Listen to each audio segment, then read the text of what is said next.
Shalom jemaat yang kekasih di dalam Tuhan Yesus Kristus, kita bersyukur kepada Tuhan karena pada pagi hari ini Tuhan boleh melawat kita dengan kebenaran firman Tuhan. Mari kita satu di dalam doa. Allah Bapa yang bertahta di dalam kerajaan surga, kami bersyukur kepadamu Tuhan, karena Tuhan mau melawat kami dengan kebenaran firman-Mu, firman yang menjadi suluh dan pelita bagi langkah kehidupan kami, sehingga kami boleh hidup di dalam kebenaran Tuhan. Berfirmanlah Tuhan, dan hati kami siap untuk mendengarkan firman Tuhan. Dalam nama Tuhan Yesus kami berdoa. Amin.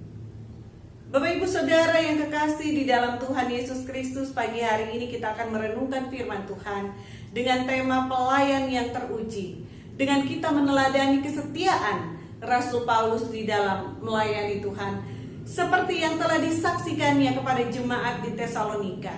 Mari kita baca firman Tuhan yang mendasari perenungan kita saat ini dari 1 Tesalonika pasal 2 ayat yang pertama sampai dengan ayat yang ke-12. Namun di awal perenungan kita akan baca ayat yang ketiga dan ayat yang keempat, dan di dalam perenungan nanti kita akan merenungkan keseluruhan ayat ini. 1 Tesalonika 2 ayat 3 sampai dengan ayat yang keempat, firman Tuhan berkata, "Sebab nasihat kami tidak lahir dari kesesatan atau dari maksud yang tidak murni, dan juga tidak disertai tipu daya. Sebaliknya, karena Allah telah menganggap kami layak untuk mempercayakan Injil kepada kami, karena itulah kami berbicara bukan untuk menyukakan manusia, melainkan untuk menyukakan Allah yang menguji hati kita." Demikianlah firman Tuhan. Yang berbahagia ialah mereka yang mendengarkan firman Tuhan serta melakukannya di dalam kehidupannya. Haleluya. Jemaat yang dikasihi oleh Tuhan Yesus Kristus, setiap orang percaya, ketika ia percaya kepada Tuhan Yesus, maka kepadanya diberikan karunia agar ia dapat melayani Tuhan, dan dengan pelayanannya itu imannya bertumbuh. Semakin hari ia semakin serupa dengan Kristus. Ada orang yang diberikan karunia untuk mengerjakan hal-hal yang besar, namun ada orang yang diberikan karunia untuk mengerjakan hal-hal yang sederhana di dalam pelayanan. Apapun karunia yang dianugerahkan Tuhan kepada kita sesuai dengan kehendaknya, itulah yang pas bagi pertumbuhan iman kita, yang membuat kita dapat bertumbuh secara maksimal.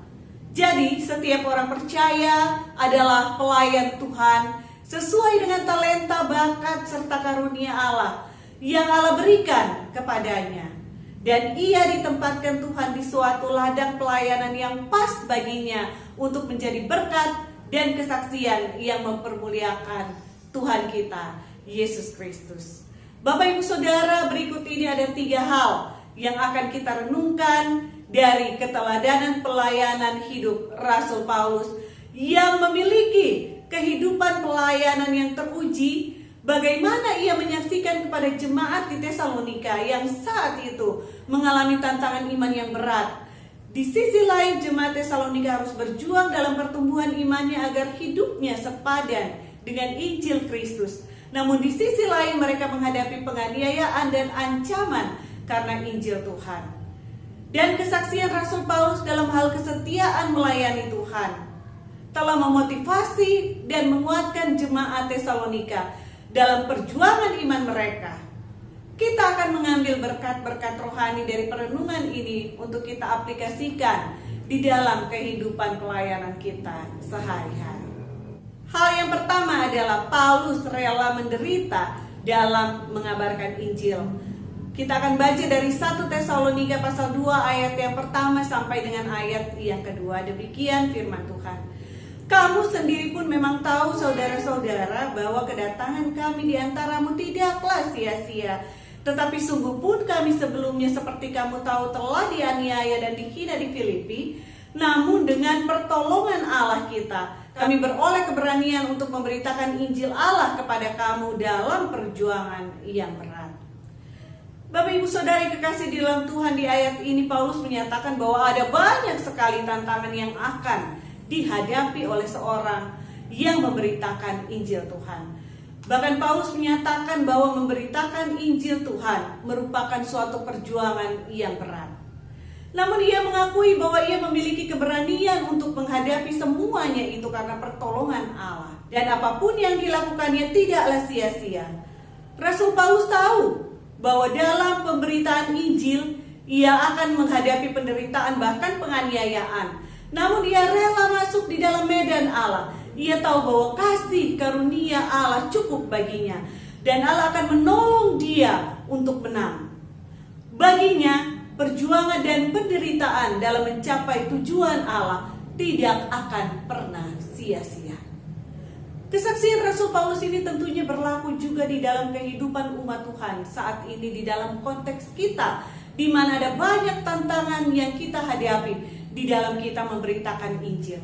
Bahkan dengan situasi dan kondisi kehidupan kita membutuhkan perjuangan yang berat untuk tetap dapat menyaksikan Injil Kristus melalui kehidupan praktis kita. Dalam situasi seperti ini, kita harus ingat bahwa kita punya penolong yang besar yang dapat mengatasi segala kondisi kehidupan kita.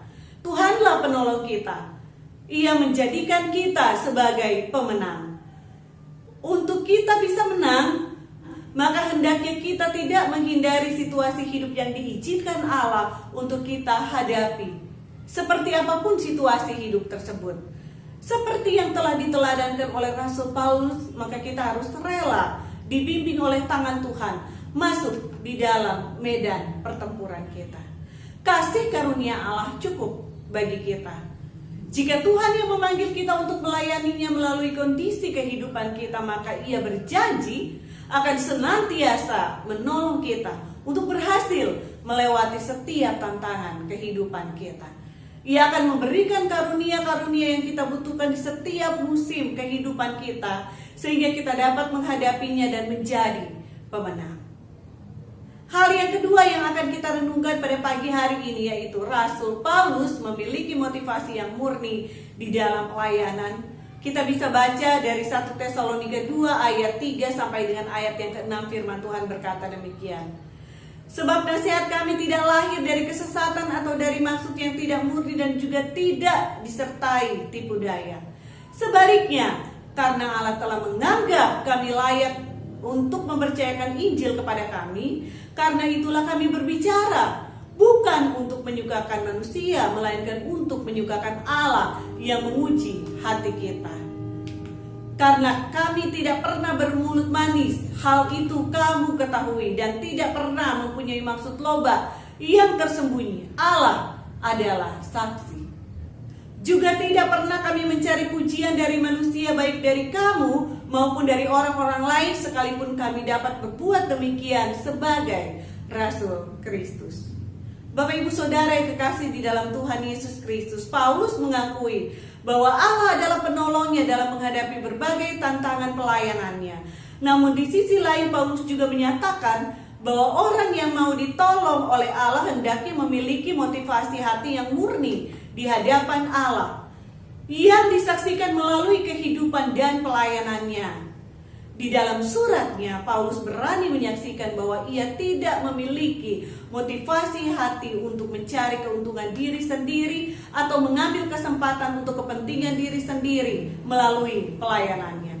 Ia sungguh-sungguh mengikuti kehendak Tuhan. Baginya, pemberitaan Injil adalah suatu kepercayaan yang diberikan Allah kepadanya. Ia yang tadinya tidak layak di hadapan Allah karena dosanya, namun Allah yang telah memanggil serta menganggapnya layak untuk melayani Tuhan. Karena itu ia menjaga sikap, ia menjaga tutur kata serta motivasi hatinya, karena ia tahu bahwa Allah lah yang menguji setiap kemurnian pelayanannya. Bapak Ibu Saudara yang kekasih di dalam Tuhan Yesus Kristus, sama seperti Paulus, tentunya kita memiliki pengakuan yang sama bahwa Allah adalah penolong yang setia dalam kita menghadapi tantangan-tantangan pelayanan, bahkan tantangan kehidupan kita. Namun Allah menghendaki agar kita memiliki motivasi yang murni di hadapan Tuhan. Pernahkah kita bertanya, mengapa Tuhan belum menolong saya? Mungkin kita perlu memperhatikan motivasi kita di dalam kita memperoleh apa yang kita inginkan.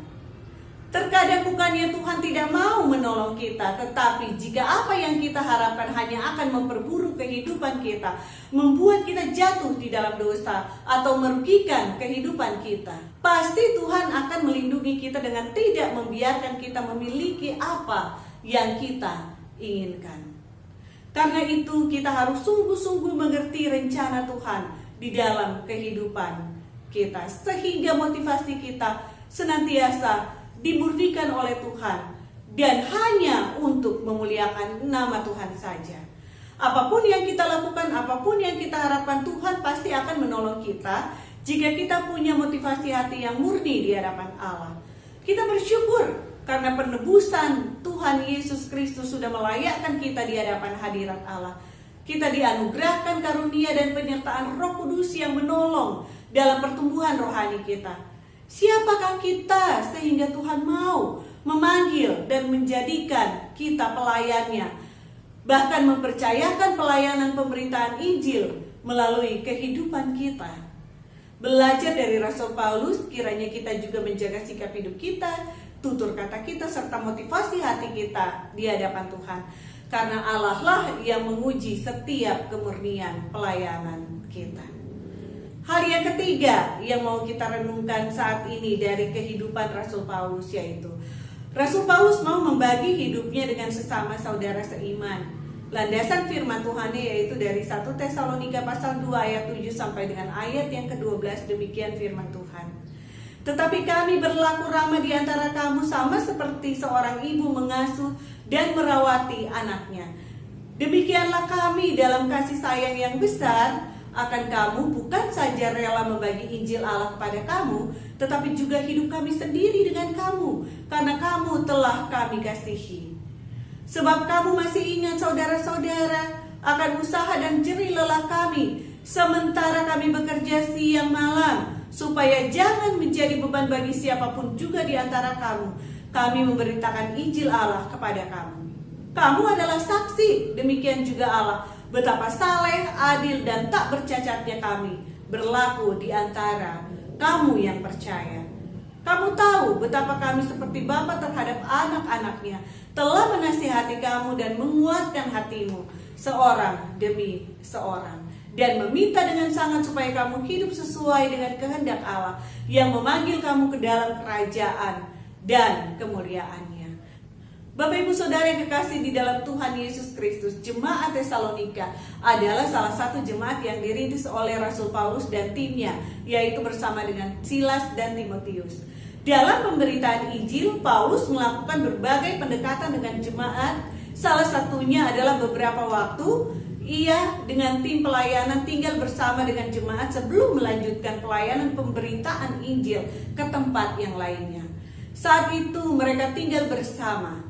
Dan saat itulah Paulus mengasuh, mengajar, serta membimbing jemaat tersebut. Tidak hanya sebatas itu, Paulus juga menunjukkan keteladanan hidup yang memuliakan Tuhan. Hidupnya dijadikannya sebagai berita Injil yang dapat disaksikan oleh semua orang yang ada di sekitarnya. Paulus tidak hanya membagikan ajaran dan nasihat, tetapi ia juga membagikan kehidupannya dengan jemaat dan mengajak jemaat untuk saling membagikan kehidupan mereka. Itulah prinsip dari suatu persekutuan. Bapak Ibu Saudara, Tuhan memanggil kita dan menempatkan orang percaya dalam suatu persekutuan. Contohnya kita Gereja Kristus Bandung sebagai wadah persekutuan kita di dalam Tuhan. Tuhan mengikat kita di dalam satu keluarga, Gereja Kristus Bandung. Tuhan tentunya menghendaki kita untuk membagikan kehidupan kita kepada saudara sepersekutuan kita, seperti yang telah diteladankan oleh Rasul Paulus. Ada yang diberikan karunia untuk merawat seperti seorang ibu, ada yang diberikan karunia untuk menasehati dan menguatkan seperti seorang ayah, ada yang diberkati dengan materi yang lebih untuk menjadi berkat secara finansial, ada yang diberkati dengan berbagai talenta untuk melaksanakan ibadah, ada yang diberkati dengan hikmat Tuhan untuk memberitakan firman Tuhan, ada yang diberkati dengan kemampuan mengurus rumah tangga gereja, ada yang diberkati dengan kemampuan khusus untuk mengelola keuangan gereja, dan banyak hal lainnya. Kita semua dipanggil Tuhan untuk membagikan kehidupan kita bagi sesama saudara seiman, sepersekutuan kita.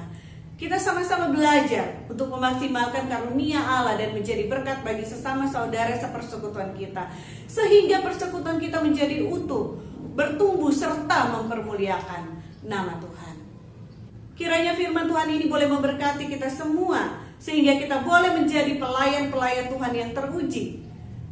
Dan ketika Tuhan Yesus datang kembali, Dia boleh berkata kepada kita, "Baik sekali perbuatanmu, hai hambaku yang baik dan setia. Engkau telah setia dalam perkara kecil, aku akan memberikan kepadamu tanggung jawab dalam perkara yang besar. Masuklah dan turutlah dalam kebahagiaan Tuhan." Tuhan Yesus memberkati kita semua. Amin.